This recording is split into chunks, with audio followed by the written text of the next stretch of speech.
ఈ ప్రభుత్వం చెప్పేది కొండంత, చేసేది ఘోరంత.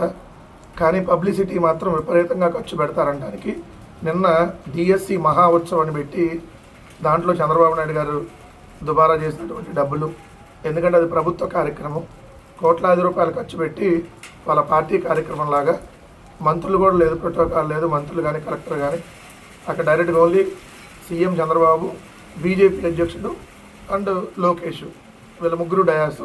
నిన్న పవన్ కళ్యాణ్ కంటే అబ్బో వచ్చింది, అదే డబ్బు అంటే జ్వరం వచ్చింది కంటే ఆయన రాలేదు.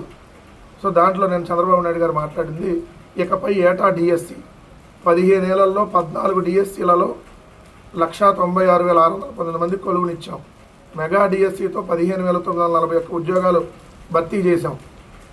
దీన్ని మెగా డిఎస్సి అంటారు చంద్రబాబు నాయుడు గారు. ఈ 15,941 పోస్టుల్లో 6,100 పోస్టులు జగన్మోహన్ రెడ్డి గారు ఉన్నప్పుడు ఇచ్చినటువంటి ఆ నోటిఫికేషన్నే మీరు రద్దు చేసి దీంట్లో కల్పించారు.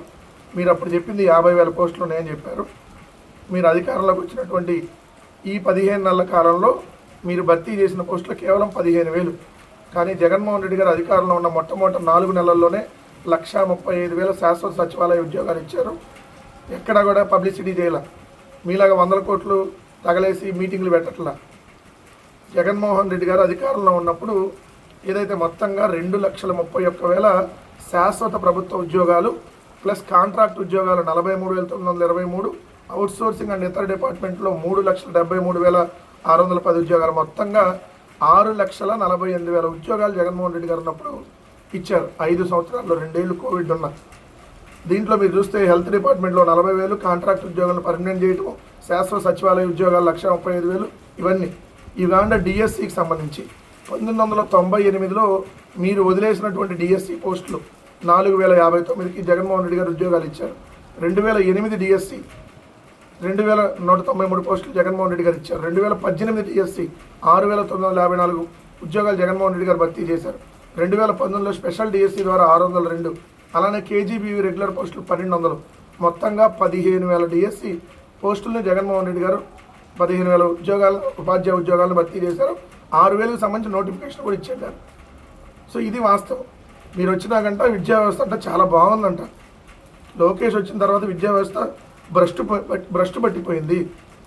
ఎందుకంటే విద్యార్థులు ఏదైతే సంఖ్య చూడండి, చూస్తే 2024లో 37,10,000 మంది ప్రభుత్వ స్కూల్లో చదువుకునేటటువంటి విద్యార్థులు ఉంటే 2025 వచ్చినప్పుడు 32,46,000 అయ్యారంటే 4,64,000 మంది విద్యార్థులు ప్రభుత్వ స్కూళ్ళు మానేశారు. ఏది లోకేష్ మంత్రి అయిన తర్వాత. ఇది మీ ప్రతిభ.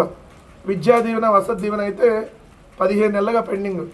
వసతి దీవెన 2 బకాయిలు, సంవత్సరానికి 1,200 కోట్లు, 1,100 కోట్ల డబ్బులు, 2,200 కోట్లు బకాయిలు. విద్యా దీవెనకు 4,200 కోట్లు బకాయిలు ఉన్నాయి. బీఈడి ప్రశ్నాపత్రాలు మీ హయాంలో లీకు, 10th ప్రశ్నాపత్రాలు లీకు. విద్యా వ్యవస్థను భ్రష్టు పట్టించి గోరుముద్ద జగన్మోహన్ రెడ్డి గారు ఉన్నప్పుడు నా గోరుముద్దని ఈరోజు నీరుగా చేశారు. పురుగులు అన్నం పెడతా ఉన్నారు. క్వాలిటీ లేనటువంటి ఫుడ్.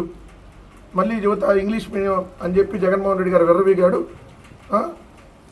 రాజకీయ ప్రయోజనాల కోసం డిఎస్సిని అడ్డుకునేందుకు ప్రతిపక్షం 106 కేసులు వేసింది.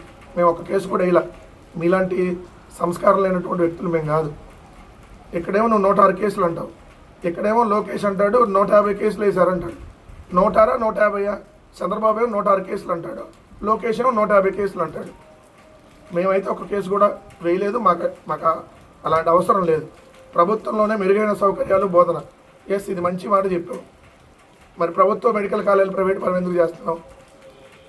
జగన్మోహన్ రెడ్డి గారు బాగు చేసినటువంటి స్కూళ్ళల్లో మీరు వెళ్ళి ఫోటోలు దిగుతా సిగ్గు లేకుండా మళ్ళీ ఈరోజు మీరేదో తీసుకొని వచ్చినట్టుగా చెప్తూ ప్రైవేట్ కంటే ప్రభుత్వ స్కూల్లో మంచి సౌకర్యాలు ఉన్నాయి, మంచి టీచర్లు ఉన్నారు, ఈ 2 ఉన్నా కూడా నాయకత్వ లోపంతో వెనకబడుతున్నాం. కానీ ఇప్పుడు లోకేష్ రూపంలో మంచి నాయకత్వం వచ్చిందని చంద్రబాబు నాయుడు పొగిడాడు. ఒకరినొకరు పొగుడుకోవడానికి, ఒకరినొకరిని ఏదైతే నువ్వు తోపు కాదు కదా, నువ్వే తోపు కాదు కదా, నువ్వు తురుము, నేను నువ్వు తురుము కాదు. దీనికోసం మీరు మీటింగ్లు పెట్టి ప్రభుత్వ ఆధ్వర్యంలో కోట్లాది రూపాయలు ఖర్చు పెట్టి జగన్మోహన్ రెడ్డి గారు 6 లక్షల ఉద్యోగాలు ఇచ్చినప్పుడు కూడా ఏం పబ్లిసిటీ చేయలేదుగా.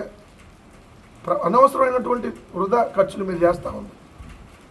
దాని బదులు కొంతమందికి రైతు భరోసా వచ్చింది కదా, ఏదన్నా పథకానికి డబ్బులు వస్తాయి కదా. నెలకేమో 6,37,00,000 ఫ్లైట్ టికెట్ల ఖర్చు, మీకు ఫ్లైట్ల ఖర్చు.